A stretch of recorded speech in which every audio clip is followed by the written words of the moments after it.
გადაცემის გენერალური სპონსორია ავტობანი. უმაღლესი ხარისხის საავტომობილო პროდუქტებისა და სერვისის 29 წლიანი გამოცდილება. გადაცემის გენერალური სპონსორია უმსხვილესი საერთაშორისო აუდიტორული კომპანია Nexia.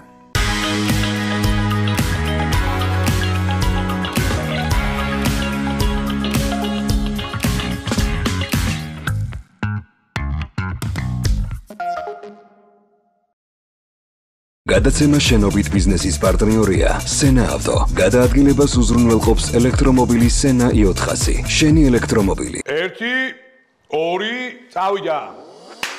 პარი ძალიან დიდი პალიტრაც, მათ შორის ფინანსური და 2000 ბანკი. 2000 ბანკია, აი 2000 ბანკი გერმანიაში შტამბეჭდავია. თან სხვათა ანუ უყურეთ, მოდი ჩაგეკითხები მაშინ, არ უწოდე ის ნამდვილად და 2000 ბანკია თუ სხვადასხვა პროფილი არის? 2000 ბანკი, 2000-მდე ბანკი. კომერციული ბანკი. აღარაფერს აღავამბობთ ფონდებზე, საინვესტიციო ბანკებზე და ასე შემდეგ. აქცია დუბარების სუთები, წამები უნდა იყოს და უცხოეთ ბაზარზე ერთ-ერთი სოლიდური მოთამაშე პროგრედიტ ბანკის სახით გამოდის და აი ზუსტად იმ იდეოლოგიას ავითარებს ქართულ რეალობაში, რაც გერმანიაში ძალიან მაგრად მუშაობს. ჩვენ ამას პირველად არ ვაკეთებთ, ხო? მეორე, მესამე, მეოთხე წელი არა. ჩვენ დავიწყეთ 2011 წელს, 2011 წლიდან და 2011-12 წელი რომ შევადაროთ დღევანდელობას, ხო? იმდენად დიდი პროგრესია თქვა. როგორ არ თქვა, ეხა პატარა ლირიული გადახვევა, ეხა ლაბარაკობთ მწვანე ეკონომიკაზე, ნულოვან ემისიაზე და აგერ ყაზბეგის გამზირზე ჩაიქროლა ალბათ 5-დან 0 ძრავიანმა მანქანამ ბუილი. ყველაფერზე იყოს აღარ, სადაც კაი ქარი უბერავს და საქართველოში ნამდვილად კარგად უბერავს, როგორც თქვენ, კარი, ალბათონებო. თანაბარი პირობების არსებობა არ ნიშნავს ჯანსაღ კონკურენციას.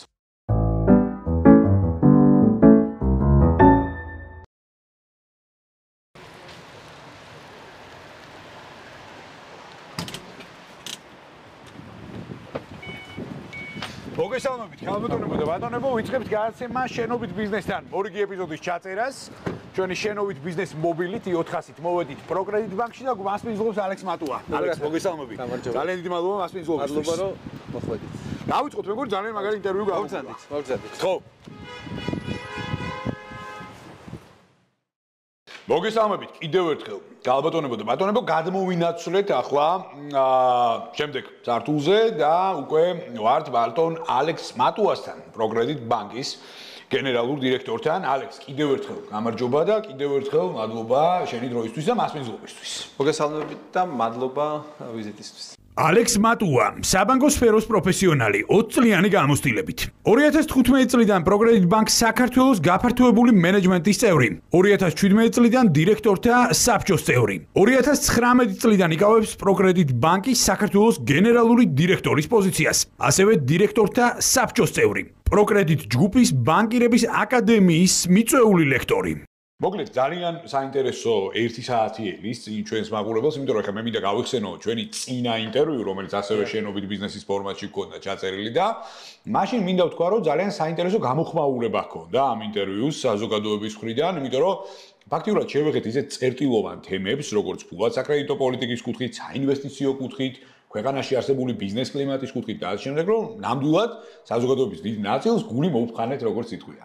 მაგრამ სანამ ეხლა დღეს მიმოვიხილავთ და ძალიან ვრცელ საკითხებს მიმოვიხილავთ, უპირველეს ყოვლისა მინდა კითხო, ნახოთ წელიწადი გავიდა, წელიწადზე ოდნავ მეტი გავიდა ჩვენი წინა ფორმატის ინტერვიუდან გამომდინარე, მოყოლებული უბრალოდ, თუმცა მონეტიზაციის თუმარი ძალიან ხშირად ხარ. მე მინდა კითხო, როგორ მიდის საქმეები ბანკისთვის? ბანკი იზრდება, ვითარდება, ახალ პროდუქტებს ავითარებს, ახალ ინოვაციურ ხედვებს ავითარებს, ცალკეული სექტორების ჭრილში, როგორც არის მწვანე ენერგია და ასე შემდეგ. მოკლედ, რა ხდება, რას გვეუბნებიან ციფრები, განწყობები და მათ შორის კლიენტების რაოდენობაც. კი ბატონო, მადლობა პირველ რიგში მოგზაურობისთვის.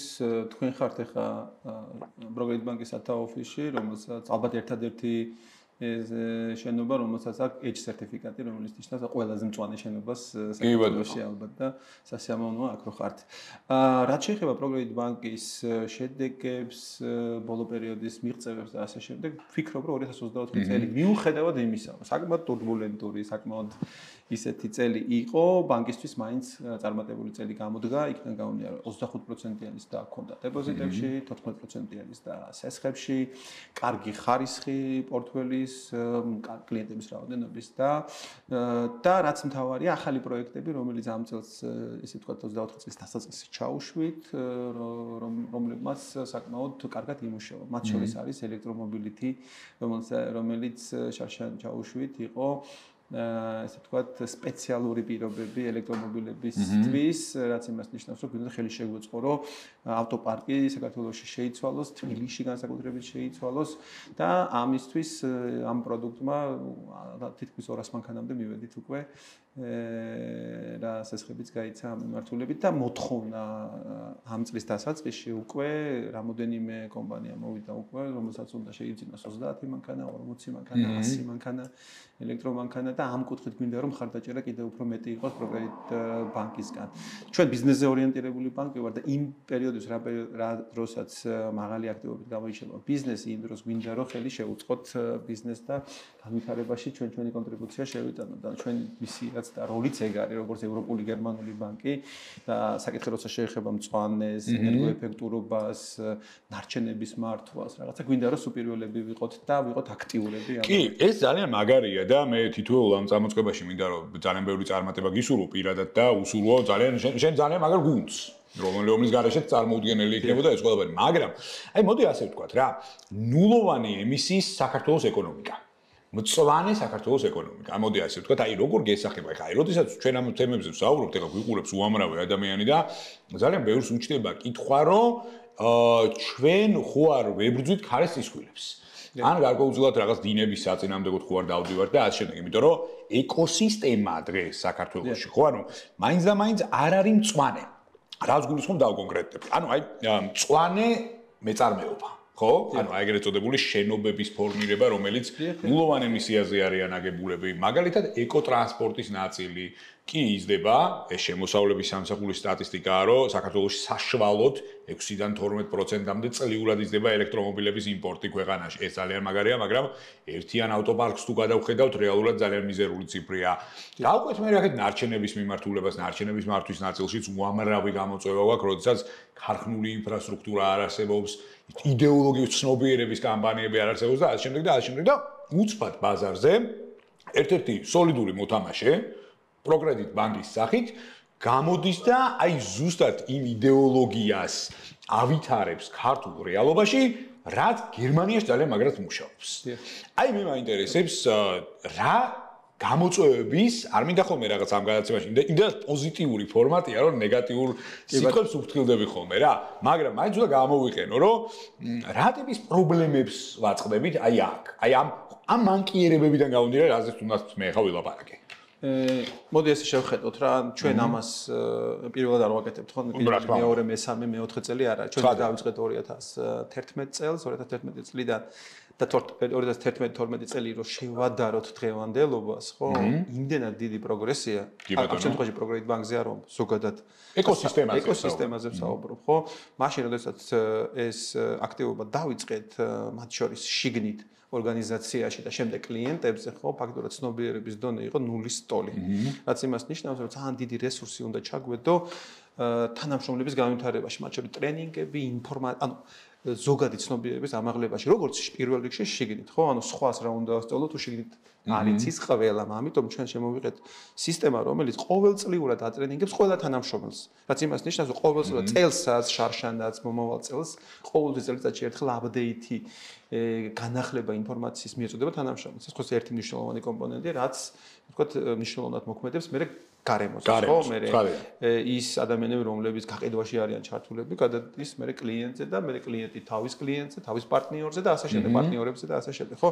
პირველი ეტაპი იყო ცნობიერების ამაღლება. ამისთვის არის ეს ძალიან მნიშვნელოვანი, რომ მაგალითი იყოს, ესე ვთქვათ, ჩვენ ჩავთვალეთ საჭიროდ თავის დროზეს და თქვით, რომ მოდი, ეს ჩვენი გამოცდილება გერმანიაში ან ცოდნა, რაღაცა იყოს პროგრედიტი მაგალითი იმისა, თუ როგორ შეიძლება პატარა მონაწილეობა მიიღოს ამ მიმართულებით და შესაბამისად დავიწყოთ ტრენინგებით, დავიწყეთ გარკვეული ტიპის პროდუქტების შემოტანა, ენერგოეფექტურობის პროექტები დავიწყეთ, მე სოლარ პანელებზე, მზის სადგურების, წვიმის წყლის გამოყენების, ელექტრომანქანების, ენერგოეფექტური და ჰიდრო ესე ვთქვათ სადგურების ხელშეწყობის კუთხით პატარა პროექტების განხორციელება. ინკლუზიურობას ჰქონდა ძალიან დიდი მნიშვნელობა, იმიტომ რომ ერთი დიდი პროექტი ან ერთი დიდი ივენთი ცნობიერებას ვერ გასდის, აქ იყო ყოველთვის საუბარი, რომ რამდენად ინკლუზიური იქნება ეს. ანუ ინკლუზიურობა ამ მიმართულებით, ხო, ძალიან მნიშვნელოვანი იყო, ხო? პირველი ეტაპი, როგორც მაგალითი, მეორე ეტაპი დაიწყო და მოდი ახლა ვთქვათ, რომ ძალიან დიდი მნიშვნელობა აქვს ევროკავშირის დირექტივებს და მათ შორის ევროპულ და საერთაშორისო საფინანსო ინსტიტუტებს, რომელთა როლი ბოლო წლების განმავლობაში, ბოლო 10 წლის განმავლობაში მნიშვნელოვნად გაიზარდა. ანუ პროგრედიტთან ერთად, მაგალითად EBRD, ევროპის საინვესტიციო ფონდი, ევროპის საინვესტიციო ბანკი ერთობლივად ბევრ პროდუქტებს უშვებდა ადგილზე, რომელიც იყო ინოვაციური პროექტების დაფინანსება გირაო შეღავათით, წარმოების ეფექტური, ენერგოეფექტური წარმოების დაფინანსება გრანტის კომპონენტი, მაგალითად EBRD-თან ერთად ეხლაც გვაქვს ეს კომპონენტი, რაც ძალიან მნიშვნელოვანია, ხო, 10-15% გრანტი ძალიან მნიშვნელოვანი არის მცირე და საშუალო ბიზნესისთვის, იქიდან გამომდინარე, რომ ეს არის შეღავათი, რომელსაც ეს პროექტი აძლევს, ხო? ორი ტიპის ბენეფიტი გამოდის, ერთი ის არის, რომ გრანტის კომპონენტი, მეორე ის, რომ ისეთი ინვესტიციის განხორციელება, რომელიც გარემოზე პოზიტიურად აისახება, ხო? საწარმოს გააკეთებ, რომელსაც ნაკლები ენერგიას მოიხმარს და შესაბამისად ემისია ნაკლებია.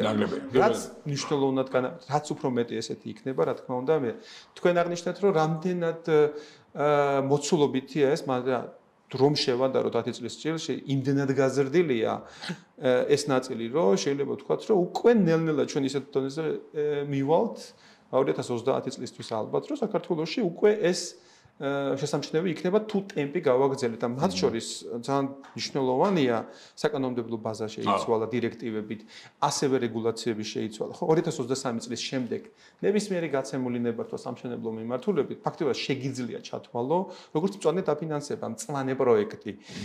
23-მდე გაცემული ნებართვებს უკვე ჭირდება, ესე ვთქვათ, ინვესტიციების ისეთი მიმართულების მიცემა, რომელიც მწვანეს გახდის სხვა შემთხვევაში 2023 წლის შემდეგ უკვე ავტომატ. ანუ რაც მნიშვნელოვანია, ხო, საკანონმდებლო მარეგულირებლის როლი ამ მიმართულებით და მე მაგალითები, ანუ მაგალითები, ბანკები, საფინანსო ინსტიტუტები, რომლებიც საკმაოდ მნიშვნელოვან ზეგავლენას ახდენენ ამ კუთხით განვითარებაზე, რა. და მათ შორის შედის მათ შორის ნარჩენების მართვაც. როგორ არ თქვა, ეხა პატარა ლირიული გადახვევა, ეხა ლაბარაკობთ მწვანე ეკონომიკაზე, ნულოვან ემისიაზე და აგერ ყაზბეგის გამზირზე ჩაიქროლა ალბათ 5-დან 0 ძრავიანმა მანქანამ ბუილით სრული ამსხლის მნიშვნელობით. ამიტომაც ესეც ცხადყოფს იმას, რომ ჩვენ უნდა ვიმუშაოთ მენტალობაზე უპირველეს ყოვლისა ძალიან ბევრი და ცნობიერების ამაღლების ნაწილსაც. ისე სხვათა შორის, აი ხა ეს მაინტერესებს, აი ჰესები ახსენებ, მცირე ჰესები, ენერგეტიკული პროექტები ახსენე, ნუ შენობების ნაწილში და ნაგებობების ნაწილში რო გვაქვს ახალი ნორმატივები, ეს ფაქტია და ძალიან კარგია, რომ დეველოპერების, წამყვანი დეველოპერების ნაწილმა ეს ყველაფერი ძალიან კარგად აიტაცა და დღეს ამ შემთხვევაში აი შენობების პროვაიდინგი მართლა მწვანე მიმართულებით ხდება, ეკო მიმართულებით ხდება და ეს ძალიან კარგია. მაგრამ ჩვენ ასევე გამოწვევებს ხდებით ისეთი მიმართულებების ჭრილში, ხა ბოდიში ტავტოლოგიისთვის, რომელიც არის იგივე მზის ენერგია, როგორც არის ქარის ენერგია, აღარაფერს აღარ ვამბობ ჰიდროენერგიაზე.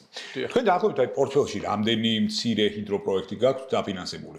ჩვენ ჰიდროელექტროსადგურების დაფინანსება და ჰიდროელექტროსადგურების პროექტი ცოტა განსხვავებულია თუნდაც მზის პანელების რადიკალურად, ხო? აქ არის ძალიან მნიშვნელოვანი ის, რომ ჩვენ რომელიც პროექტები რომლებიც დავაფინანსებთ, ყოველთვის იყო, ანუ დაახლოებით 2 მეგავატზე ნაკლები. პატარა პროექტები. იქიდან გამომდინარე, რომ ჰიდროელექტროსადგური მიიჩნევა მაინც ერთ-ერთ რისკიანად იმ გაგებით, რომ გარემოზე ერთის მხრივ პოზიტიური ზეგავლენა შეიძლება აისახოს გარემოზე ნეგატიურ ზეგავლენას, მათ შორის იქ ესე ვთქვათ თევზის ნაწილი, რომელსაც გადამფრენველების ნაწილი, ფრინველები, ბუნების ნაწილი, ბევრი სხვადასხვა კომპონენტი არის და ამიტომ ჩვენ ცოტა ესე ვთქვათ სკეპტიკურად ვუდგებით დიდ პროექტებს, თუმცა არის ამ მიმართულებაში საკმაოდ კარგი საშუალო დონის პროექტები, რომელზეც ჩვენ შეიძლება უარიც არ ვთქვათ, იმიტომ რომ თუ ეს იქნება იგივე ისეთ ზონაში, რომელიც ნეგატიურად არ აისახება გარემოზე. ამ შემთხვევაში განხილვა შეიძლება თუ სხვა შემთხვევაში საკმაოდ დიდი screenings გადის ჩვენი მხრიდან როგორც technical due diligence, ასევე სხვა ტიპის due diligence, რომელიც ზეგარონეს ახდენს მერე ამის შეფასებაზე და დასკვნებზე. შესაბამისად, ცოტა სკეპტიკურად ვიყავით ამ მიმართულებით, თუმცა ესე ვთქვათ რადიკალური მიდგომა მანდაც არ გქონია. რამოდენიმე პროექტი მანდაც დაფინანსებოდა. მაგრამ უფრო მეტი ფოკუსი ჩვენი და მთელი პორტფელის ძალიან ბევრი გვაქვს დაფინანსებული 3000-ზე მეტი ბიზნესი გვაქვს დაფინანსებული ენერგოეფექტურობაში და ენერგოეფექტურობაში სადაც ხდება და ძალიან მნიშვნელოვანია სადაც ხდება ეს შენობების თემაც რო ახსენეთ და სამშენებლო დაზოგვა ენერგიის დაზოგვა სადაც ხდება სადაც შენ გულისხმობ ბლოკებს შესაბამის ბლოკებს არაერთი მიმართულება იზოლაციას პანჭრებს სახურავს ბევრი ტიპის პროდუქტი არსებობს სადაც მაგალითად მეც გავერკვევი ამ მშენებლობის როცა ამას ვაფინანსებდი დაახლოებით 40% ენერგოდანაკარგების მოდის სახურავზე 40% რაც და ნორმალური ტიპის იზოლირებული სახურავის შემთხვევაში შეიძლება ენერგია დაძოგო 40%. რაც საკმაოდ დიდი ციფრია, ისე რომ ნებისმიერი ერთი ტიპის корпуსი რო ავიღოთ, იმ შემთხვევაშიც და კერძო სახლიც რო ავიღოთ, ხო? მნიშვნელოვანი კომპონენტია. ამ კუთხით, ხო, უკვე ცნობიერება გაზრდილია. ის რაც იყო 10 წლის წინ, დღეს ისე არ არის. დღეს უკვე ესმით, ну, არქიტექტურიდან დაწყებული კონსტრუქციით დამთავრებული და მათ შორის რემონტით. ანუ ეს ყველაფერი კომპოზიციაში უკვე იქნება ისე, რომ და ესე თქვა დანაზოგები ამ მიმართულებით მიდის. რაც საკმაოდ მნიშვნელოვანია და თუ ბანკი ან ფინანსური ინსტიტუტი ან ნებისმიერი ინვესტორი რომელიც ხელს შეუწყობს ამას, ხო, თუმცა საბოლოო ჯამში აისახება პოზიტიურად მთელ საზოგადოებაზე, ხო? რაც უფრო მეტი რაც უფრო მეტი მონაწილე იქნება ამიტომაც ვფიქრობ ჩვენ რომ ჩვენით პირველად როდესაც გავაკეთეთ სოლარ პანელები, ჩვენ შენობაში გავაკეთეთ პირველი, სანამ პროდუქტს ჩაუშვებდით, ჩვენ თქვით რომ მოდი მაგალითი იყოს და დავთვალეთ, ხო, როგორ არის, ნუ ბანკია თუ კერძო კომპანია, ყოველთვის ითვლის ორ რაღაცას, ხო, ერთი რამდენად კარგი საქმეა და მეორე როგორი არის უკუგების კოეფიციენტი. Payback. თუ ეხა უკუგების კოეფიციენტი იქნება 25 წელი, ხო, რაც არ უნდა კარგი საქმის კეთება გინდოდეს, ბიზნეს ინტერესი არ იქნება. ამიტომ უნდა იყოს კომბინირებული ბიზნეს ინტერესი, კომერციული ინტერესი, ფინანსური ინტერესი კარგ საქმესთან. აი ამის თანხმედრა როცა ხდება, ძალიან სასიამოვნოა ამის ინვესტირება და რეალიზება ამ პროექტზე. ერთ-ერთი პროექტი იყო ეს ჩვენი პროექტი, რომელსაც თქვენც ნახეთ და ვიცი და ძალიან მნიშვნელოვანი. ამის შემდეგ ჩაუშვით ეს პროექტები, როდესაც EBRD-სთან ერთად, ევროპის საინვესტიციო ბანკთან ერთად გავაკეთეთ ბევრი დაფინანსება პატარა წვრილი, ეგრეთ წოდებული ნეტო აღრიცხვის სისტემაში SME ბიზნესებისთვის პროექტები, სადაც ფაქტიურად უკუგების კოეფიციენტი, ანუ უკუგება იყო სადღაც 5-დან 7 წლამდე. რაც დამეთანხმები ალბათ, რომ ფინანსურად უკვე საკმაოდ კარგი ინტერესია, იმიტომ რომ თვითონ ინვესტიციის მოცულობა შეიცვალა, თვითონ ღირებულება დროთა განმავლობაში აი ამ ესე ვთქვათ პანელების და ტექნოლოგიის განვითარდა ისე, რომ თვითღირებულება შედარებით შემცირდა. მეორე კომპონენტი, გრანტების კომპონენტი, რომელიც ამასთან ერთად ჩაუშვით, ამან კიდევ უფრო შეამცირა და ზოგი შემთხვევები გვაქვს, როდესაც 4 წელი არის უკუგების კოეფიციენტი, ანუ საკმაოდ ოპტიმალური პერიოდია. ამას რადიაციით დონით განსაზღვრა, რა თქმა უნდა, დამოკიდებული სად ასე ვთქვათ ახორციელება ამ პროექტს რომელ ლოკაციაზე, თუმცა ეხა ესე ვთქვათ რუქები ისე არის, რომ ნებისმიერ წერტილზე შეგიძლია ამოიღო თუ რამდენი 1 და 2, 1 და 4, 1 და 8 არის თუ 1 და 9 არის, ხო? და საშუალოდ აღმოსავლეთ საქართველოში საკმაოდ კარგი არის, მაღალი არის რადიაციის მაჩვენებლები, სადაც რუქით შეგიძლია განსაზღვრო და შესაბამისად გააკეთო ინვესტირება და საკმაოდ დაბალი სხვადასხვა ეხლა რასაც ყვები, ხო? ანუ აი აბსოლუტურად მოყვებით თითოეულ პასაჟში, მაგრამ აი ისევ და ისევ მინდა დაუბრუნდე ჩვენი ბაზრის მანკიერებს. რაც არის. შენ ევროპა ახსენე რამდენიმე მონაკვეთის წინ და გეთანხმები აბსოლუტურად რომ ეხლა ევროპა საქართველოში ოდითგანვე ამკვიდრებდა და ამკვიდრებს და მომავალშიც და ამკვიდრებს დარწმუნებული ვარ ძალიან საინტერესო ხედვებს, კონცეფციებს და მიმართულებებს. მაგრამ არის რაღაცეები, რაც შეგვიძლია, არის რაღაცეები, რაც არ შეგვიძლია. მოდი ჩემ პირად დამოკიდებულებას გეტყვით, ალკოჰოლს საკითხებთან დაკავშირებით, რომელიც ისევ და ისევ ეკოლოგიას ეხება, ნულოვან ემისიას გადამუშავებას და ასე შემდეგ. აი მაგალითისთვის სიტყვაზე ხა რაც გამახსენდა პირველი ეს არის რისაიკლინგი, ნარჩენების მართვა, რეციკლირების კომპონენტი. ხო, ეხლა მაგალითად ევროკავშირმა თავის დროზე ეს ყველაფერი როგორ დააინტეგრირა, გერმანიას ჰქონდა უდიდესი გამოცდილება ამ მიმართულებით, დიდ ბრიტანეთს ჰქონდა უდიდესი გამოცდილება, სანამდე ის ევროკავშირის წევრი იყო და სკანდინავია არის ამ მიმართულებით მოწინავე პიონერი ნამდვილად, იმიტომ რომ შვედეთი, დანია, ნორვეგია, ფინეთი არის რეციკლირების კომპონენტით, ანუ მოწინავე ადგილზე რა არის რეციკლირება კიდევ ერთხელ რომ განმარტოთ საზოგადოებისთვის, ეს არის ნულოვანი ამისია, არც ერთი ნარჩენი ბუნებაში ყველაფერს სჭირდება რეციკლირება, გადამუშავება და მას ახალი სიცოცხლე უნდა მივანიჭოთ. ცალკეული მიმართულებით ეს იქნება ბოდიში მომითხოვია ნაგავი თუ ეს იქნება მეორადი საბურავი თუ ნებისმიერი სხვა რაღაც, ამას სჭირდება ყველაფერს რეციკლირება. დაახლოებით 2 საუკუნის ისტორია აქვს შვედეთს. ამ მიმართულებით.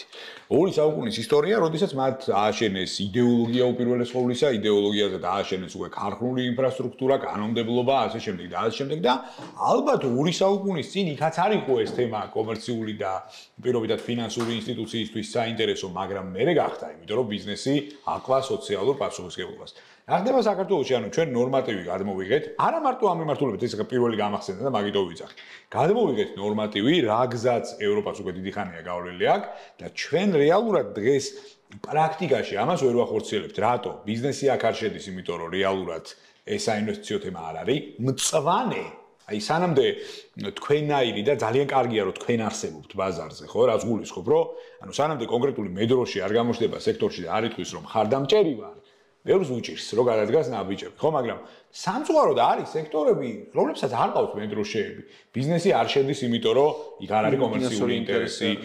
ევროპა გვეუბნება რომ ეს გასაკეთებელია და ვიცით რომ გასაკეთებელია, მაგრამ ვერ ვაკეთებთ.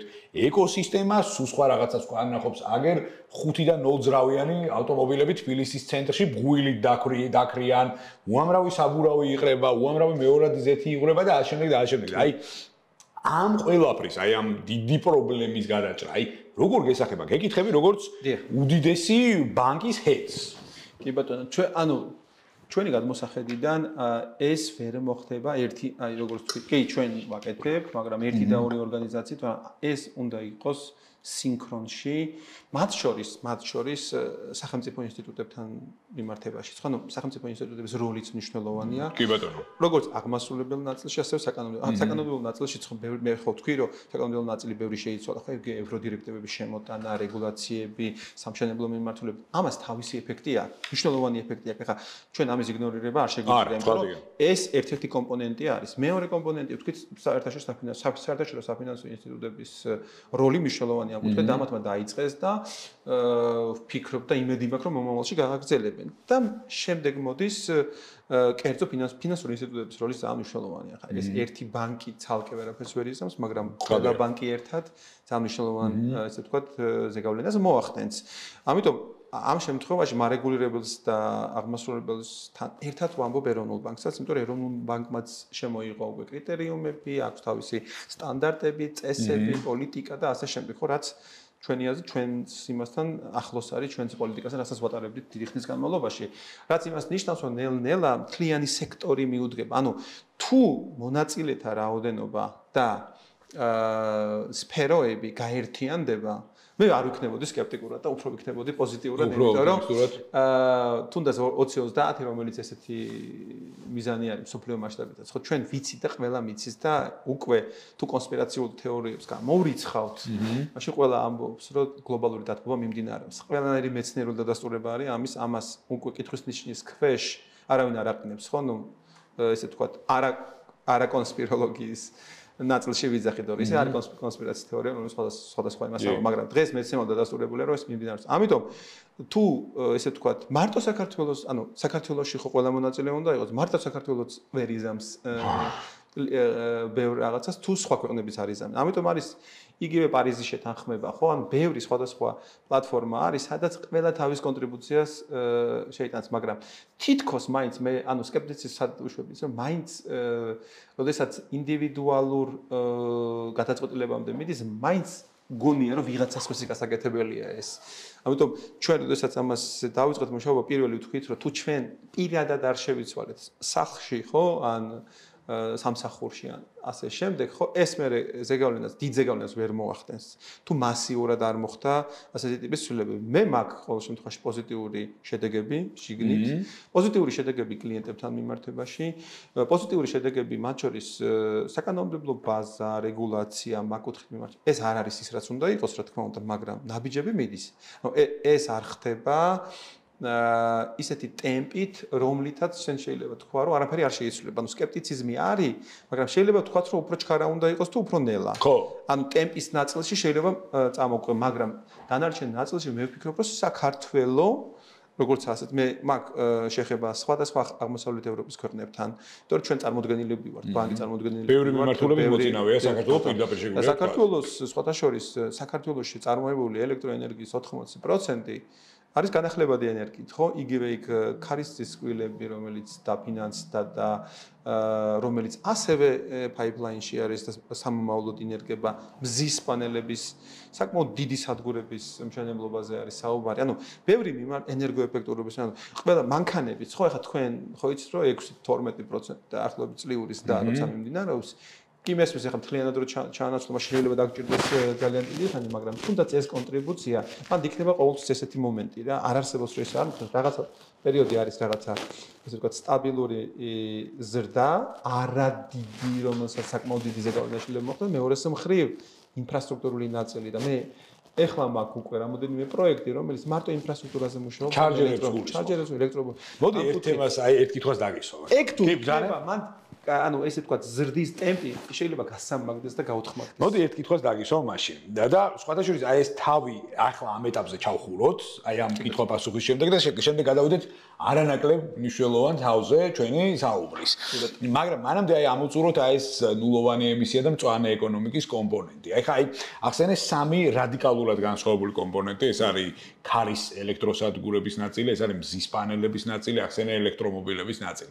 სხვათა შორის აქვე მინდა ვთქვა, რომ აი პრეისტორიას გავიხსენოთ ჩვენ საუბარში 2013 შეიძლება 14 წელსაც ვინ ჩაუყარა ქარის მზის ენერგიის სადგურებს დასაბამი, ეს იყო EBRD, ევროპის რეკონსტრუქციის და განვითარების ბანკი, აი გორის ელევატორებს, რასაც ხეს ვხედავთ, ანუ საბოლოო ჯამში ეს იყო EBRD-ის ინიციატივა და ძალიან კარგადაც განხორციელდა. თუმცა წარმადობა ერთიან გამომუშავებაში ძალიან მცირეა, იმიტომ რომ ამას დამატებითი ლოტები უნდა მოყვეს. ხო, იქ იყო ზესტაფონზე იყო საუბარი, საჩხერეზე იყო საუბარი, ყველაფერზე იყო საუბარი, სადაც კაი ქარი უბერავს და საქართველოში ნამდვილად კარგად უბერავს, როგორც თქვენ, ქარი, ალბათონებო და ბატონებო. ხო, ეს ერთი. თუმცა ეს ჩემი აზრით, არ ვიცი რა რატომღაც ისე გამოდის, რომ ცუდი პოლიციელის როლს თამაშობ, მაგრამ რატომღაც ჩემი აზრით რაღაც დონეზე გაიღინა. რასაც ვერ ვიტყვით მზის ენერგიაზე. და რატო? 2024 წლის სტატისტიკით პირველად შეგვიძლია ვთქვათ, რომ მზის ენერგია საქართველოში გახდა bankable პროექტი. ანუ ფინანსური ინსტიტუციებისთვის საინტერესო პროექტი ცალსახად. და ეს განაპირობა ალბათ კომპანიების რისკების სწორმა აღქმამ, მენეჯმენტმა და ასე შემდეგ, თუმცა საკანონმდებლო პრეფერენციები მაინც აჩენს პრობლემას, აი ნეტო აღრიცხვის ნაწილში და ასე შემდეგ იქ გვაქვს პრობლემა.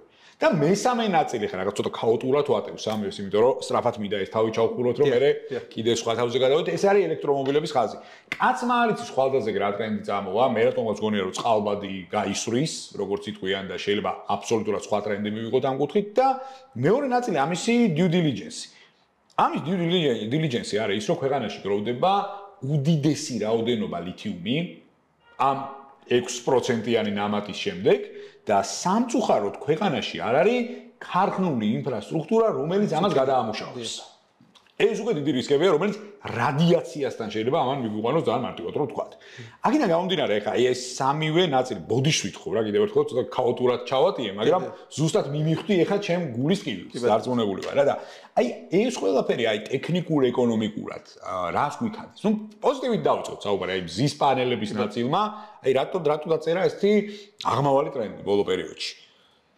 მან არის როგორც თქვი სამი ძირითადი კომპონენტი, რაც მზის პანელებში შეეხება. პირველი ეს არის, რომ ტექნოლოგია ისე განვითარდა, რომ თვითღირებულება და კომერციული ინტერესი გააჩინა მაგან.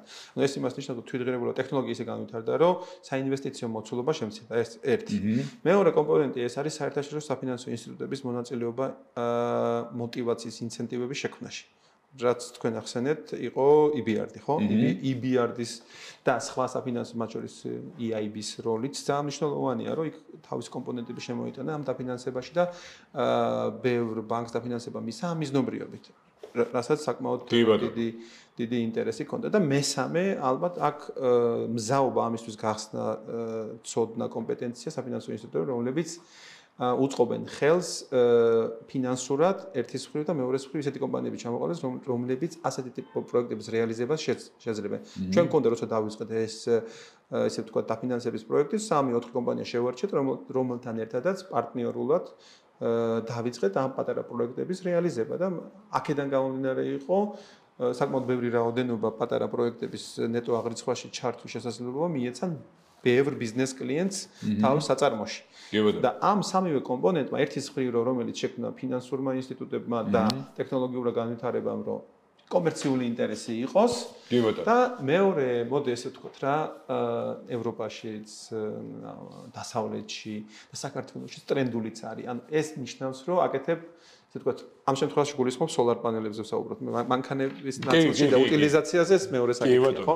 და ამან რა თქმა უნდა განაპირობა ის რომ კარგია, როდესაც საწარმო სახურავზე, აი ჩვენთან, ხო, საკმაოდ კარგად გამოიყურება, ხო? ანუ ტრენდულიც არის ერთის მხრივ და მეორე და მომცა ფინანსური ინტერესი. დანაზოგი მაქვს ფინანსური ინტერესი მაქვს, ესე ვთქვათ, ასეთი ტიპის მიდგომის შემთხვევაში, როცა კომერციული ინტერესი არის, ხო? ორმაგდება мотиваცია ნებისმიერი ინვესტორების ბიზნესისთვის. ნამდვილად გეტყვი. რაც შეეხება ელექტრომანქანებს და აი ესე ვთქვათ სკეპტიციზმს, რასაც თქვენ ასეთ საუბრობთ, ხო, ეს არის. ეს არა მარტო ჩვენთან, არამედ მაგრამ რა ალტერნატივებზე ვსაუბრობთ, ხო? ეხლა რო გქონდეს სამი ალტერნატივა, ერთი ეს არის დიზელი, ბენზინის მანქანა, მეორე ელექტრომანქანა თავისი утилизаციის გამოწვევით და მესამე ის ჰიბრიდი. არა, წყალბადის ჰიდროჯენ. წყალბადის რა თქმა უნდა წყალბადი ეხლა ჩვენ ხშირად გავდივართ ტრენინგებს გერმანიაში და მანდ წყალბადი მიიჩნევა ყველაზე მწვანე. ანუ dark green. მუქი მწვანე და ელექტრომანქანა რა თქმა უნდა ამან, მაგრამ რომელი ჯობია, ანუ რა თქმა უნდა ჯობია წყალბადი, მაგრამ ამის ინფრასტრუქტურის შექმნა და ეს საკმაოდ დიდი ინვესტიცია ერთის მხრივ და მეორეს მხრივ საკმაოდ დიდი ხანი ალბათ დასჭირდება, მაგრამ მანამ სანამ ამ ემისიას რომელიც ყველაზე დიდი გამონაბოლქვი რასაც აქვს, ხო, მათ შორის ნარჩენების კუთხიდან მოდის და გამონაბოლქვი მანქანებიდან და შესაბამისად საკმაოდ მაღალი დაბინძურება რასაც მაქვს, ხო? არის რომელი არის შედარებით უკეთესი, ხო, რა თქმა უნდა ელექტრომანქანა უკეთესია იმ რეალობაზე, რა რეალობას, იმიტომ რომ ჩვენ რო დაველოდოთ, როდის იქნება წყალბადის მანქანა, მაშინ გამოდის, რომ მე შეიძლება შანსიც არ გქონდეს რა, მანდ გადასვლის, ამიტომ არის, რომ იდეალური ვიცით რაც არის, მაგრამ კარგი ეს არის და. კარგი ეს. ალექს, მოდი რეკლამაზე გავიდეთ. ძალიან კარგი პირველი ბლოგი გამოგვივიდა. დავიწყეთ საუბარი მწვანე ენერგიაზე, ნულოვან ემისიაზე, გავაგრძელეთ ძალიან მნიშვნელოვანი თავით საუბარი, ამაზევე გავაგრძელებთ საუბარს უკვე მეორე ბლოგში და კიდევ ბევრი სხვა საინტერესო თემა გველის წინ, ასე რომ დაგველოდეთ მალე დაუბრუნდებით პირდაპირ ეთერში. გადაცემის გენერალური სპონსორია ავტობანი. უმაღლესი ხარისხის საავტომობილო პროდუქტებისა და სერვისის 29 წლიანი გამოცდილება. გადაცემის გენერალური სპონსორია უმსხვილესი საერთაშორისო აუდიტორული კომპანია Nexia.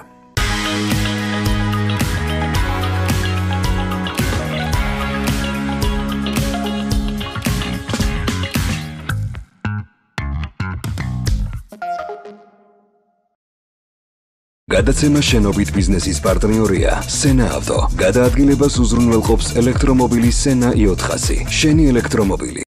გადაცემის გენერალური სპონსორია ავტობანი. უმაღლესი ხარისხის საავტომობილო პროდუქტებისა და სერვისის 29 წლიანი გამოცდილება. გადაცემის გენერალური სპონსორია უმსხვილესი საერთაშორისო აუდიტორული კომპანია Nexia.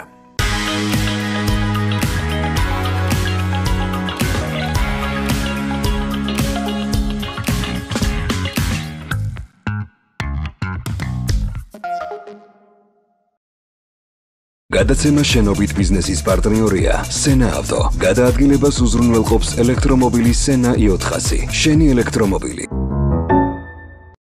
ბრუნდებით პირდაპირ ეთერში, განვაგრძობთ გამოშვებას. გადაცემის სტუმარია ალექს მატუა, მაგრამ სინამდვილეში მას მინძელია, იმიტომ რომ პროგრამის ბანკში ვართ ახლა. ალექს, მადლობა კიდევ ერთხელ შენი დროისთვის. მინდა რომ გავხსნათ კიდევ ერთი ძალიან მნიშვნელოვანი თავი, რომელსაც ქვია დაკრედიტება. და მე არაერთხელ მისაუბრია ხოლმე და მე და შენ პრივატულადაც რო ვსაუბრობთ და პირდაპირ ეთერებში რო ვსაუბრობთ ხოლმე, ყოველთვის არ ვიშურებ ეპითეტს, რო ხართ ყოველწლიურად თითქმის ყველა ჩვენი შეხვედრა ამ სიტყვით იწყება და მთავრდება, რომ ხართ ყველაზე business friendly ბანკი. ეს ფაქტია, ეს მარტო ჩემი სიტყვები არ არის, ჰაერიდან მოტანილი ინფორმაცია ეს არ არის, ეს არის ფაქტი და განწყობები და დამოკიდებულება რეალურად ბიზნესის თქვენი მისამართით. სხვადასხვა იცი რამ შურს გერმანელებიც?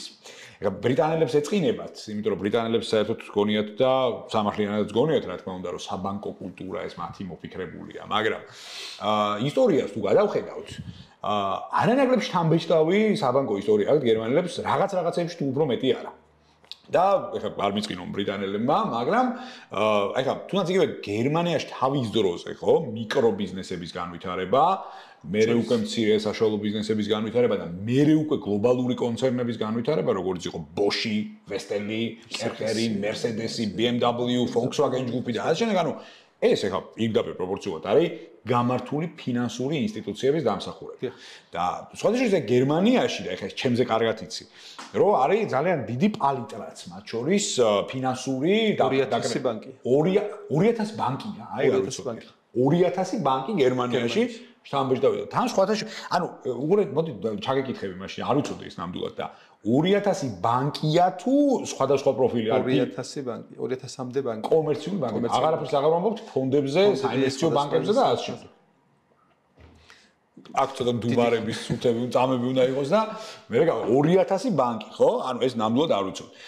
და ამ 2000-მა ბანკმა და კიდე დამატებითმა ალტერნატიულმა ფინანსურმა რესურსებმა იქ საფონდო სტრუქტურები KfW ბოლოს და ბოლოს გერმანიის განვითარების ბანკი, ხო, ანუ შექმნა ისეთი ნედლეული, რომელიც ბიზნესის ყველა შრისთვის და ყველა კატეგორიისთვის არის ხელსაყრელი. ინკლუზიური. აი ძალიან მნიშვნელოვანი. თეთრი შულით შურს მოკლედ მეური რო არ გავაგრძელო რა, იმიტომ რომ საქართველოში ძალიან დიდი პატივისცემა თქვენი ჩათვლით და თქვენი თამადობით ყველა კომერციულ ბანკს აბსოლუტურად, მაგრამ კიდევ ერთხელ ვამბობ, რომ ანუ საქართველოში თითქოს ვერ გავარღვიეთ ეს დახურული წრე. და აი მე მაინტერესებს, რომ აი დღეს ხო აი ეხლა ხსნით ახალ თავს ამაზე სასაუბრო. თუ აი რა პერიოდი, რა უნდა დაგჭირდეს, აი რა უნდა იყოს, მოდი ასე ვთქვა, აი ყინულმჭრელი შენი აზრით, რაც საქართველოში აი საფინანსო სისტემა ძალიან კაი სიტყვა თქვი, ინკლუზიურს გახდის, როგორც თუნდაც გერმანიაში. გასაგებია ხა შედარება ცოტა უსინდისობაა ჩემი მხრიდან, ხა არ შეიძლება გერმანიის და საქართველოს შედარება ერთმანეთთან არანაირად, მაგრამ მაინც ხო ხა ჩვენ რაღაც მიკრო მასშტაბებით ხო უნდა ავიღოთ რაღაცაზე სწორება და ვიღაცა ხო უნდა იყოს ჩვენთვის მეტრი და ბრიტანეთი, გერმანია იყოს ჩვენთვის მეტრი. კი ბატონო, პირველი რაც უნდა ითქვას ალბათ, რომ გერმანიის საზოგადოება ბიზნესი, ანუ ესე ვთქვათ, კომპოზიციურად რო შევხედოთ, 70% არის საშუალო კლასი. საშუალო კლასი 70%. რაც ძალიან მნიშვნელოვანია, ეს შეიქმნა ესე, ხო, ანუ გერმანიის რეალობა.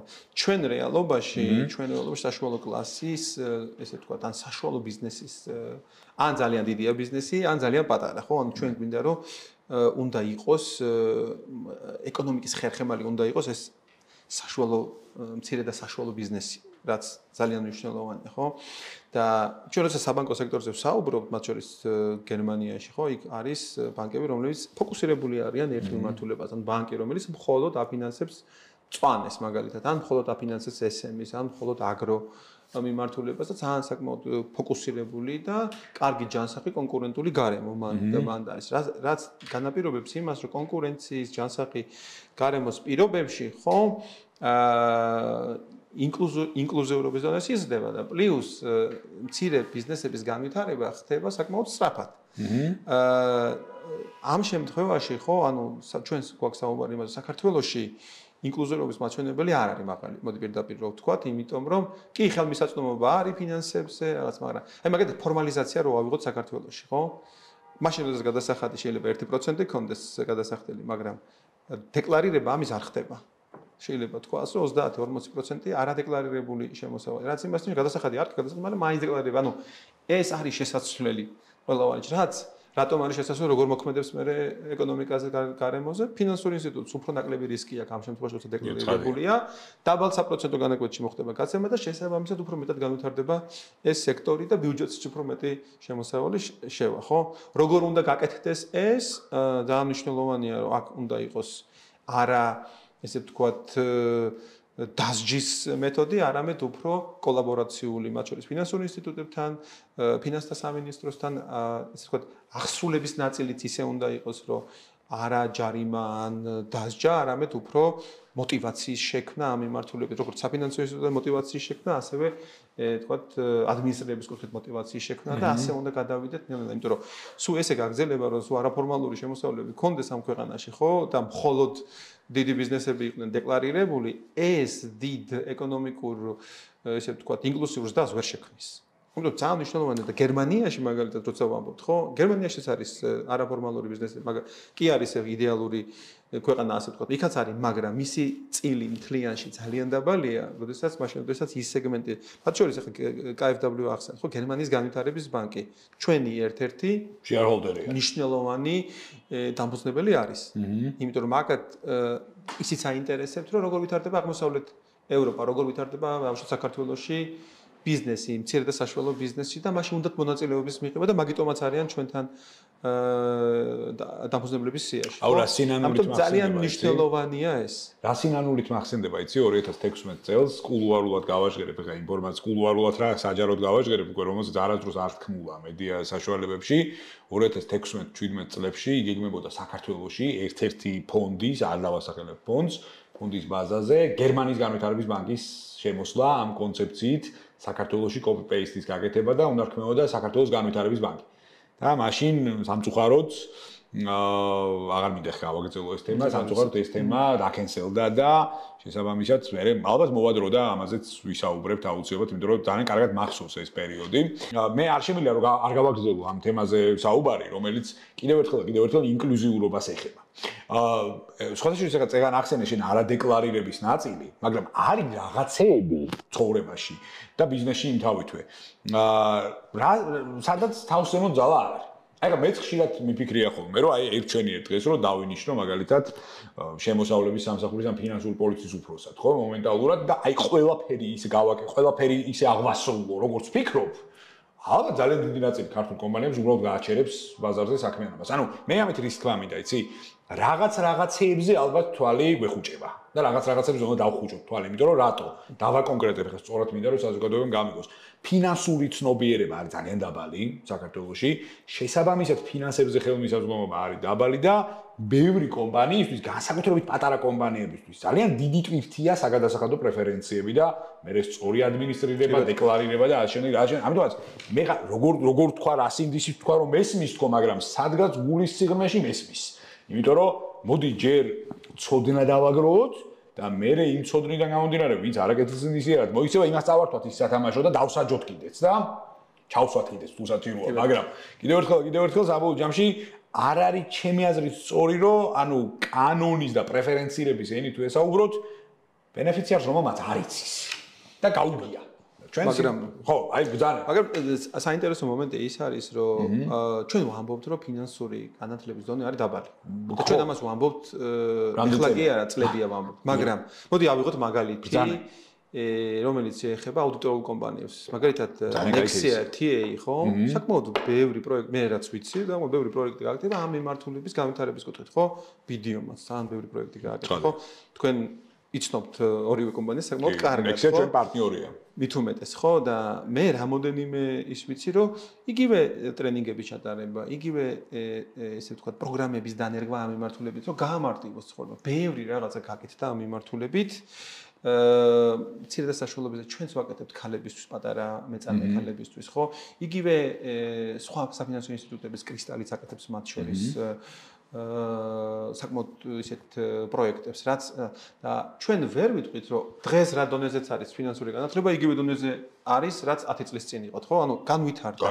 შესაბამისად, თუ ვითარდებით, შესაბამისი განვითარება ჭირდება იმ ხარესაც, ხო? იგივე ადმინისტრირების დეკლარირების ნაწილი და აბსოლუტურად გეთახმები იმ ნაწილში, რომ ეს არ უნდა იყოს დასჯითი მექანიზმი, ხო? ანუ თუ შიშით უნდა გავაკეთო, მაშინ რატო უნდა გავაკეთო, ხო? ან რაღაც შეცდომას დაუშვათ და ამ შიშის პროცესში შეიძლება შეცდომაც იყოს, ან არ ვიცი, შეიძლება სხვა ესე ვთქვათ, გაღიზიანება გამოიწვიოს და ასე შემდეგ, ხო? და სხვა რაღაცებში გადაიზარდოს. ამიტომ ჯობია ეს უნდა იყოს უფრო კოლაბორაციული, უფრო მამოტივირებელი და არა ესე ვთქვათ, დასჯითი მეთოდით, ხო? შესაბამისად იგივე განათლების ნაწილში ხო, იგივე ყველა მონაწილეობას, მათ შორის მედიის როლი ძალიან მნიშვნელოვანია, ხო? იმიტომ რომ ბევრი პროექტი, ახლა მაგალითად ბიზნეს გადაცემა, რაც თქვენ გაქვთ, ხო? საკმაოდ ბევრ პატარა ბიზნესაც პირველ რიგში მოტივაციას აძლევს, მეორე რიგში ინფორმაციას აწვის მნიშვნელოვნას და ფინანსურადაც მნიშვნელოვნად ვითარდება, ხო?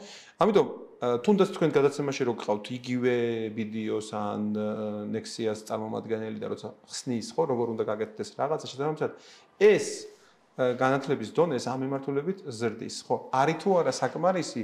რა თქმა უნდა, ხა ერთი მარტო რგოლი ვერ შეასრულებს მთლიანი ქვეყნის ესე ვთქვათ როლს, თუმცა განვითარება ხდება. შესაბამისად, ჩემი აზრით, დღეს არ უნდა ვიყოთ იმ დონეზე, რა დონეზე ჩვენ ვართ დეკლარირების ნაწილში, უფრო კარგ.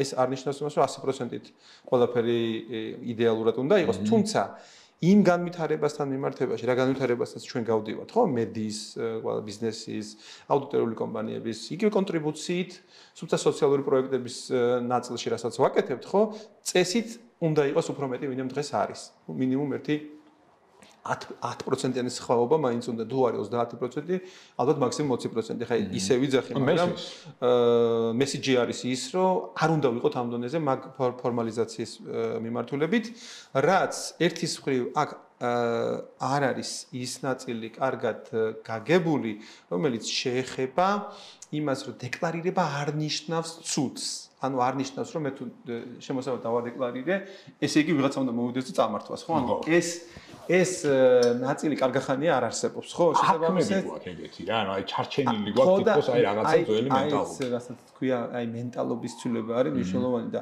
ალბათ უფრო ინფორმაციული მედიის შეიძლება ცოტა მეტი გააქტიურება, ხო? იგი ბიზნეს მარტო თქვენზე არ, ზოგადად ბიზნეს ნაწილში, ყველა მედიაში ამის ზოგადად წინ წამოწევა, ხო? მე სხვა ჟურნალისტებთანაც მქონდა საუბარი და ამბობდი, რომ აი ეს ნაწილი ძალიან მნიშვნელოვანია, ფორმალიზაციის ნაწილი. ამაზე ვისაუბროთ, წამოვწიოთ, ცნობიერება გავზარდოთ და ჩვენ კონტრიბუციას შევიტანთ ამ მიმართულებით, რა.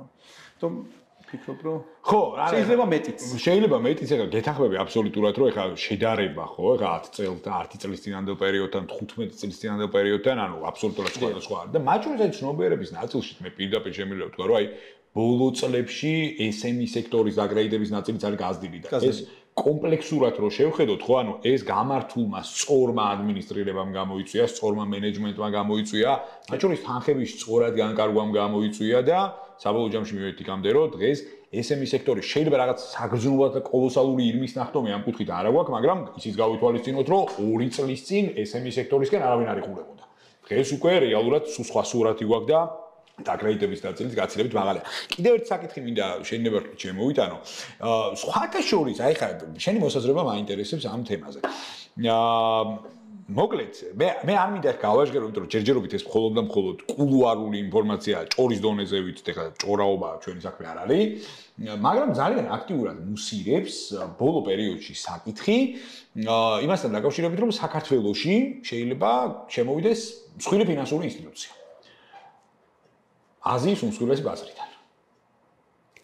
მაგურებელი მიხვდება რომელ ბაზარზე მაქვს საუბარი, შენ მიხვდები რომელ ბაზარზე მაქვს საუბარი. თუმცა ვინაიდან რადგან მე ამასთან დაკავშირებით მაქვს ინფორმაცია, მაგრამ ვინაიდან რადგანაც დაზუსტებული ეს არ არის, მე არ გავაჟღერებ ამ თემას. ჰიპოთეტურად ვიმსჯელოთ.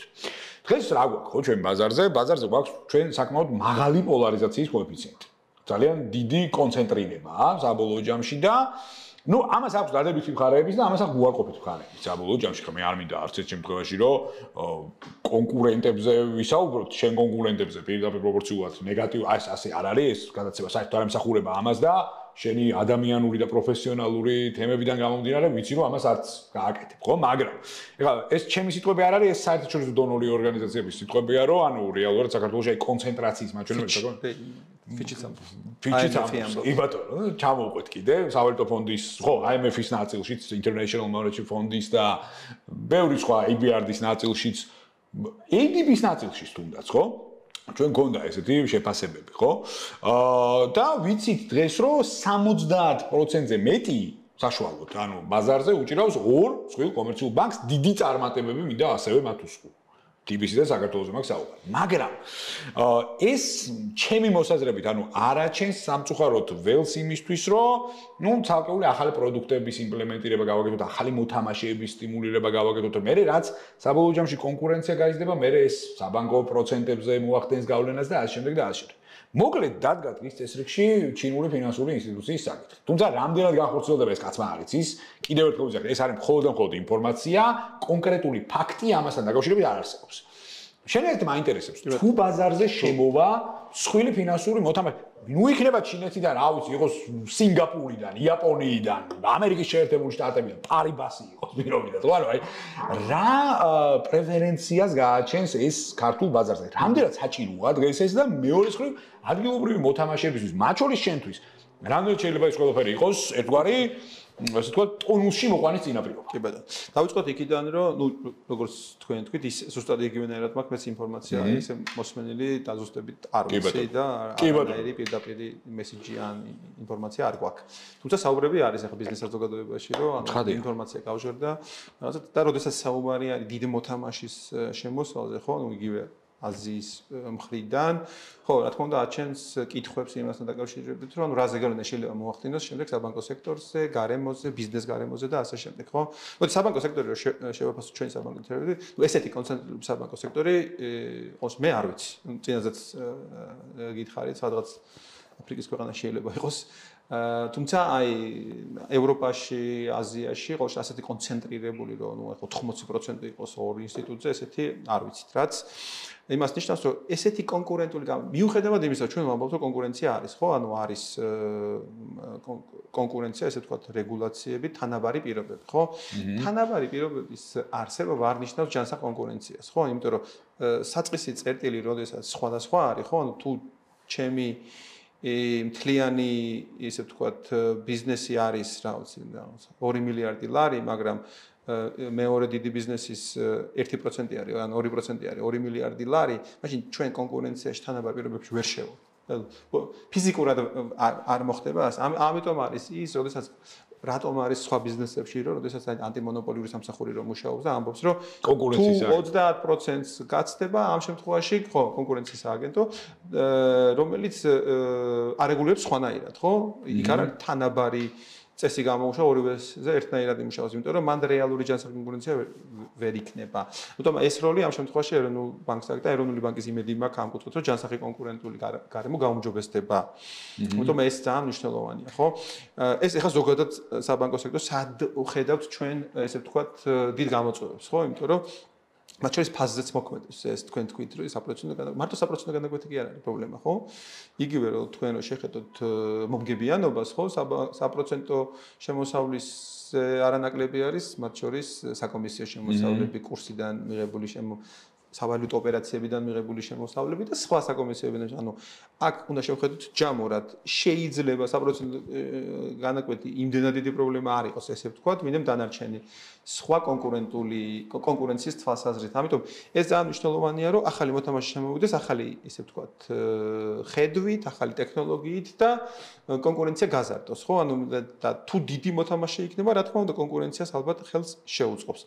რამდენად არის ბაზარი ამისთვის მზად? არ ვიცი, უყურეთ, ჩვენ უნდა შევხედოთ ეს, რა მთელი ჩვენი სესხების დაფინანსება არ ხდება მთელი ჩვენი დეპოზიტებით, ხო? დაახლოებით 93-95%-მდე არის სუფთა დეპოზიტების მოცულობა, რომ შევადაროთ სესხების მოცულობა. არც იმას ნიშნავს, რომ საერთაშორისო საფინანსო ინსტიტუტებით ივსება ეს დაფინანსება. მაშინ, როდესაც აღმოსავლეთ ევროპის ბულგარეთი რო ავიღოთ, შეიძლება 150% იყოს დეპოზიტები სესხებთან მიმართებაში. ზუსტი ციფრი არ მაქვს, მაგრამ აღმოსავლეთ ევროპის ქვეყნების უმრავლესობას ორჯერ მეტი ან 130%-ით მეტი აქვს მინიმუმ სესხების მოცულობა. რაც იმას ნიშნავს, რომ ეს ქვეყანა ზოგადად დეპოზიტებით კი არ ფინანსდება, არამედ ფინანსდება დეპოზიტებს პლუს საფინანსო ინსტიტუტები. კი ბატონო. საფინანსო, ხო, არა, ძალიან საინტერესო პარალელი არის, მათ შორის იგივე ევროპასთან მიმართებით. ჩვენთანაც ეგრეა, ეხლა საბოლოო ჯამში, იმიტომ რომ ძირითადი წყარო, მოდი ასე ვთქვათ, ხო, იგივე შემოსავლების და ასე შემდეგ, ეს არის საერთაშორისო ფონდებიდან მიღებული სახსრები და ასე შემდეგ. და მე შეგვიძლია მათ შორის დავშალოთ ეს ყველაფერი და ჩავშალოთ ცალკეული მიმართულებებით. მაგრამ აი ხა ერთი მნიშვნელოვანი ნიუანსი მაინტერესებს, ხო? დღეს საბანკო სექტორში ჩვენ ხედავთ შემდეგ მოცემულობას, რომ ჩვენ გვაქვს გამსხვილება, მოგების მაჩვენებელი წლიურად, ხო? საშუალოდ ყველაზე ცუდ შემთხვევაში არის 4 მილიარდამდე, ხშირ შემთხვევაში ეს აჭარბებს და ანუ სექტორი არის ჭარბად ლიკვიდური. და ეს აი მე მაგიტომ ვიძახი რომ მე ეხლა ამ კითხვას რომ სვავ ეხლა ბევრმა არ გაიგოს რომ მე გინდა თუ არა ეხლა ვაკნინებ არავითარ შემთხვევაში კომერციულ საბანკო სექტორს ვინ და მე არ დავაკნინებ ხო იმიტომ რომ პირიქით ვამაყობთ ასეთი ძლიერი კომერციული საბანკო სექტორით რაც ქვეყანაში არის ერთის მხრივ ჩვენ მივიღეთ ჭარბი ლიკვიდურობა რომელიც გაცდა უკვე საქართველოს საზღვრებს და სხვადასხვა რეგიონებში, სხვადასხვა ქვეყნებში შევიდა. იქ გვაქვს თუნდაც იგივე უცხოური მიმართულება, უცხოური კულტურა, გერმანული კულტურა თქვენ შემთხვევაში გვაქვს ქართული გამოცდილება უკვე უზბეკეთში, ლონდონის საფონდო ბირჟაზე და ასე შემდეგ. ანუ საკმაოდ გლობალური ტიპები გავხდით, როგორც ბანკირები, ხო? ეს ერთი. მეორე ლიკვიდურობამ გამოიწვია რა, რომ ბანკი დღეს მსხვილი ქართული ბიზნესისთვის ღმერთმა გვიმრავლოს, გახდა საიმედო პარტნიორი. და ეს ფაქტია, იმიტომ რომ მე მართლა ვამაყობ, რომ ქვეყანაში პოლიტიკური турბულენცია იქნება, ეს პანდემია იქნება თუ ჯვაროსწერია ნებისმიერი სხვა ბუნებრივი თუ გეოპოლიტიკური კატაკლიზმა, ბანკი მაინც რჩება სტაბილურ პარტნიორად ბიზნესისთვის და ეს მონოლითია. ეს არ იცვლება. მაგრამ რატომღაც გვეჩნილება უკვე აქ მცირე და საშუალო ბიზნესი და მიკრობიზნესი. აი, აქ უკვე ბზისხივი ვეღარ მიდის თითქოს რა.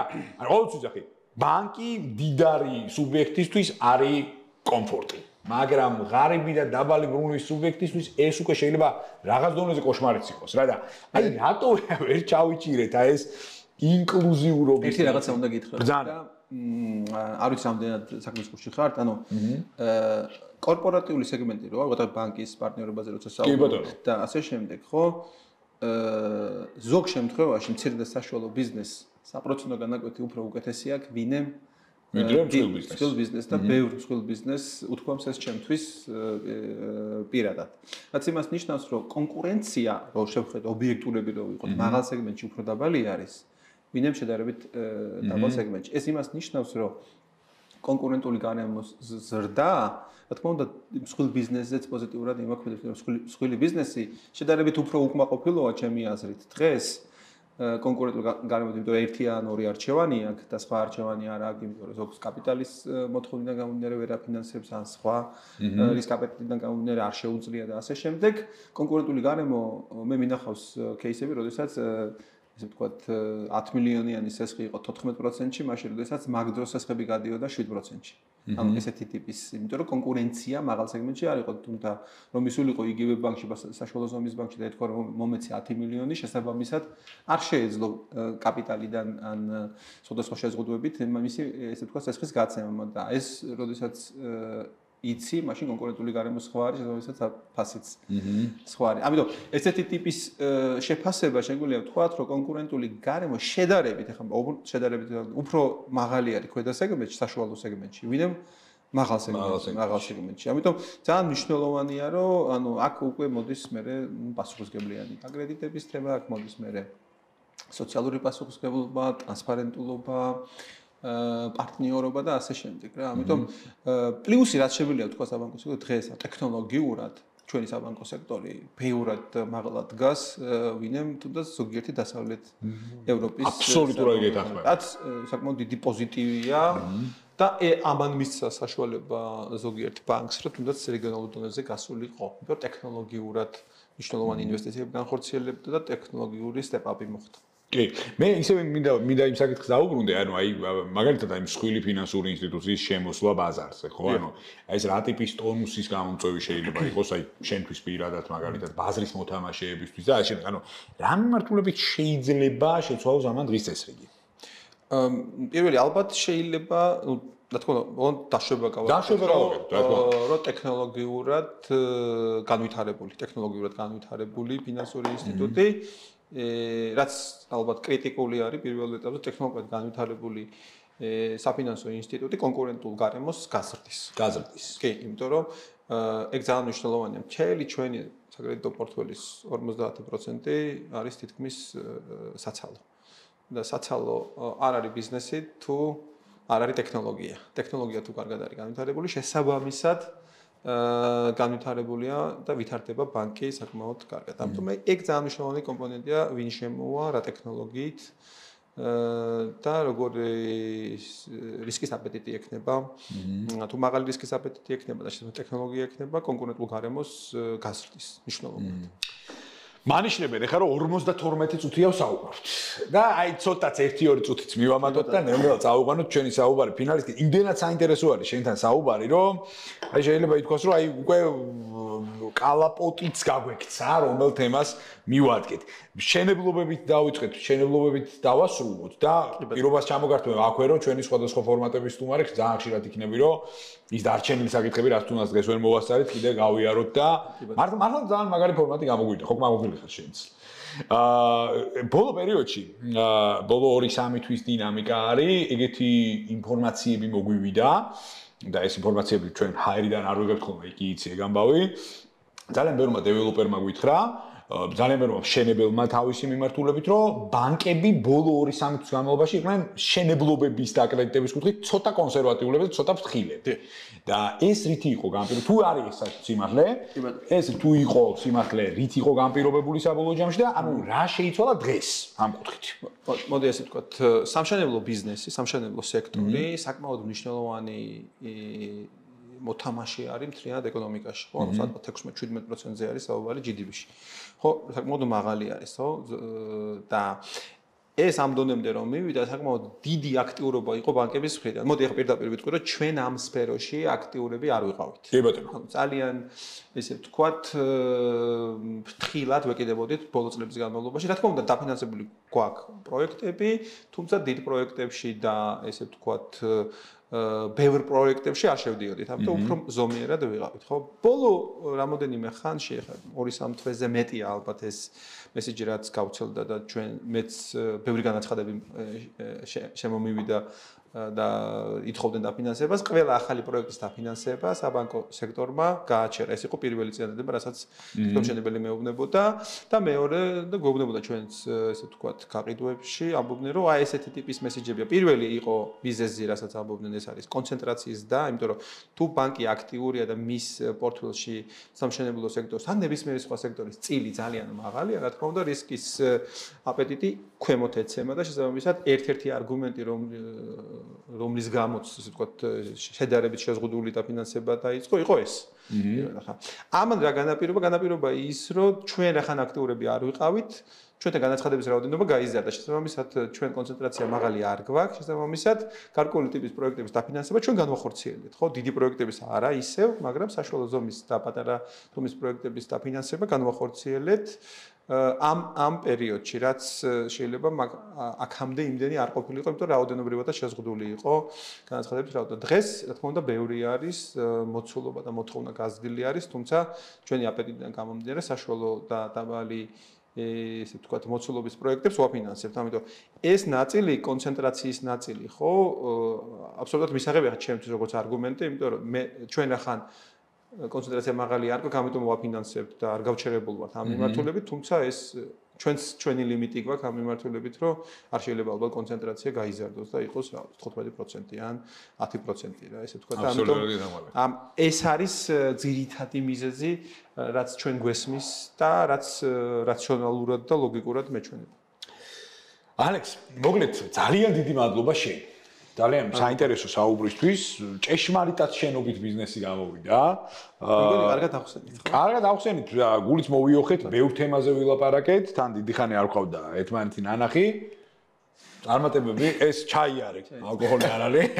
ჩაია, ძალიან გემრიელი ჩაი სხვათა შორის და მინდა ხაზი გაუსვა, რომ ანუ აბსოლუტურად ყველაფერი ჩაით დაწყებული, რა ვიცი, სასუსნავით დამთავრებული, ყველაფერი გაქვთ ნატურალური სასოფლო სამეურნეო პროდუქცია, მოკლედ, რაც ასევე კიდევ ერთხელ სოციალურ პასუხისმგებლობაზე მეტყველებს. ჯანსაღი. წარმატებები მინდა გისურვო. მადლობა შენ. მომავალ შეხვედრამდე გემშვიდობები. პირობა ჩამორთმეულია, რომ ძალიან ბევრ ფორმატში მიიღებ ჩვენთან მონაწილეობას და ასევე ძალიან ბევრ საინტერესო თემაზე მოგვიწევს საუბარი. წარმატებებს უსურვებ Prograde Bank-ს, წარმატებებს გისურვებ შენ. დიდი მადლობა და წარმატებები. მომავალ შეხვედრამდე.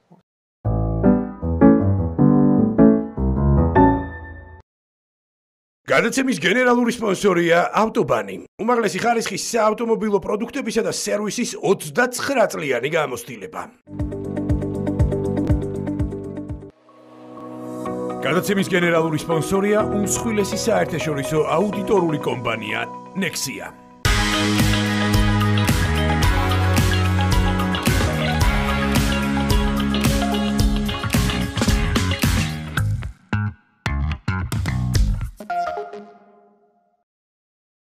გადაცემა შენობით ბიზნესის პარტნიორია სენა ავტო. გადაადგილებას უზრუნველყოფს ელექტრომობილი სენა i400. შენი ელექტრომობილი